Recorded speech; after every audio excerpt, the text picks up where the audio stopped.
It was 1998. Saving Private Ryan was a global hit. Its D-Day scenes were incredibly realistic, but another WWII movie stood out. It was called The Thin Red Line. Its style was completely different. Director Terrence Malick spent 20 years on it. He moved away from typical war hero tropes. He used poetic shots instead. He explored the essence of human nature. He looked for the deep meaning of war. The film lost at the Oscars, but its heavy ideas made it a classic. The story happens during the Battle of Guadalcanal. There is no exciting battle music. There are no perfect heroes. There are only ordinary soldiers. They struggle to survive in the smoke. Human light and darkness appear together. Let's enter this burning jungle. We will see the truth behind the front lines. It was August 1942. Operation Watchtower officially began. The Guadalcanal campaign was in full swing. This 6-month war was a major turning point. The U.S. 25th Infantry Division arrived. They relieved the 1st Marine Division. The island was already destroyed by fire. The new soldiers looked excited,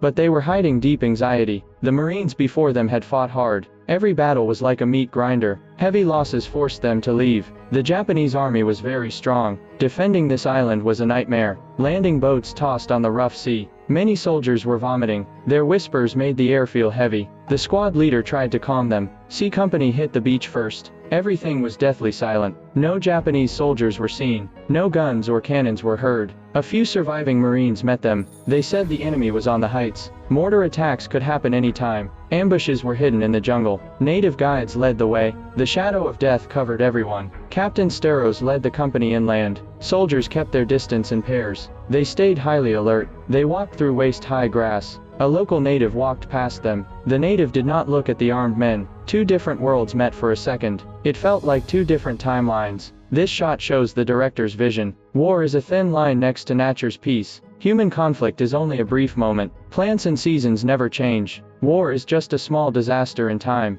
This paradise was becoming a graveyard. The troops entered the dark woods. They reached a field of sugarcane. They found 2 mutilated bodies. Their hope for a clean war died there. They saw the savage face of war. They continued up the muddy path. Wounded men were coming from the front. Broken bodies warned of the danger. The company felt a deep chill. They met the main force. Colonel Tall gave them a mission. The goal was a hill called 210. It had cliffs and thick jungle. The colonel wanted a direct frontal attack. Captain Staros disagreed immediately. The ground was too open. A frontal charge would expose the men. Casualties would be too high. Supplies would not reach them. He suggested sending scouts first. He wanted to find the enemy bunkers. Colonel Tall rejected this plan. General staff were visiting the next day. He needed a victory for his career. To him, deaths were just numbers. Bureaucracy was more important than lives. Soldiers became chips for promotion. The battle was a tragedy from the start. Dawn came the next morning. The sky was still dark. U.S. artillery fired for 30 minutes. But the shells missed the hidden bunkers. The soldiers were full of terror. The leaders divided them into groups. They had to charge in turns. Speed was their only chance.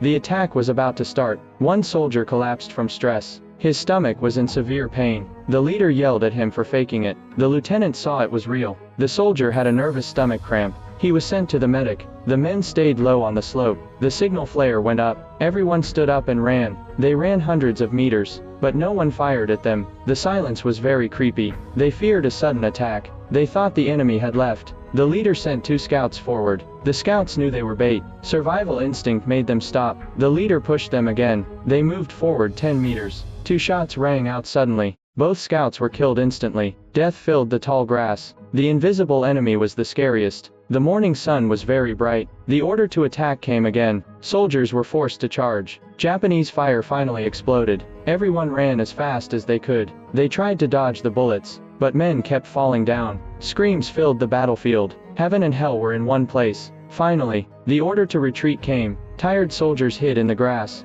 The captain called for stretchers, but his men had concerns. One wounded man took 2 soldiers. This would weaken the front line. Moving them back took too long. The wounded might die anyway. The captain refused to leave them. He ordered the rescue to continue. After a short rest, they attacked again. The grass was full of snipers. Snakes and insects were also deadly. The battle reached a stalemate. Headquarters called from the rear. The colonel only cared about results. He ignored the heavy losses. He ordered the hill taken by dark. The 2 sides faced each other. They could not see their targets. Soldiers yelled insults across the field. One U.S. soldier saw a movement. He shot and killed an enemy. It was his first kill of the war. He reported it to his leader, but the leader told him to stay quiet. Staying alive was the only goal. Peace did not last long. Another attack order arrived. Soldiers stood up and charged. Intense fire pushed them back. They hid in a rocky hollow. Japanese soldiers started a suicide charge. U.S. fire wiped them out quickly. Gunfire started coming from everywhere. A sergeant made a mistake.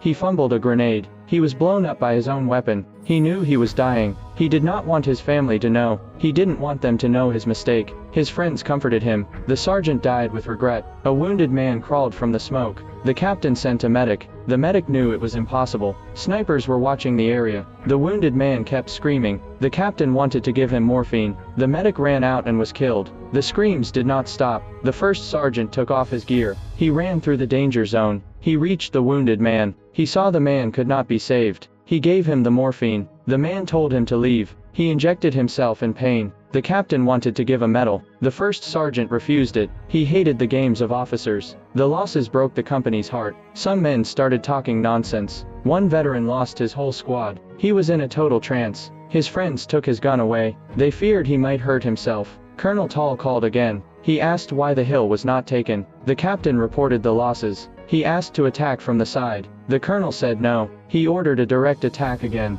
The captain refused the order. The colonel was furious. He drove to the front line. The green land was now black. Bodies and blood were everywhere. The colonel ignored the horror. He called the soldiers cowards. He scolded the captain for being slow. A small scout team was sent out. A soldier named Bell led them. He was a former deserter. He wanted to fix his past. Bell was very afraid, but he took the mission anyway. This mission changed the war. It helped break the Japanese line. Actor Audrine Brody was amazing. He showed guilt and courage together. The team moved to the base of the hill. They were spotted by the enemy. A firefight started immediately. They used better guns to win. War was destroying their minds. A bird scared one soldier. He shot wildly into the trees. War kills both bodies and souls. They reached the summit area. Bell told the others to wait. He crawled forward alone. He found the hidden bunkers. He used a grenade to test them. The enemy fire revealed their spots. Bell memorized every location. He ran back with the intel. The arrogant colonel saw the truth.